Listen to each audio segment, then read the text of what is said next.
অনেক দিনের ইচ্ছা ছিল এই মন্দিরটায় ঘুরতে যাওয়ার। তো এটা হচ্ছে খিদিরপুর বাবুবাজারে। তো এখানে ভূকৈলাসের মেলা বসেছিল। এটা ঠিক বসে শিবরাত্রির দিন থেকে এখন হোলি পর্যন্ত চলবে। তো এই মেলাটায় আমার যাওয়ার অনেক দিনের ইচ্ছা ছিল।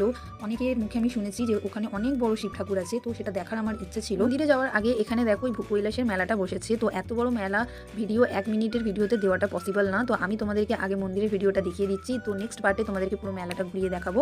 তো এইখানে দেখো একটা মন্দির আছে। এখানে শিব ঠাকুরের মূর্তি আছে। তারপর আর কয়েক পা হেঁটে যাওয়ার পর তোমরা মন্দিরটা দেখতে পাবে। নেক্সট পার্ট দেখতে তোমরা অবশ্যই কিন্তু আমাকে ফলো করে নিও। তো এই যে দেখো মন্দিরটা দেখা যাচ্ছে। তো কত বড় দেখো মন্দিরটা। এই যে এখানে একটা মন্দির আছে আর এইদিকে এই যে এই একটা মন্দির আছে।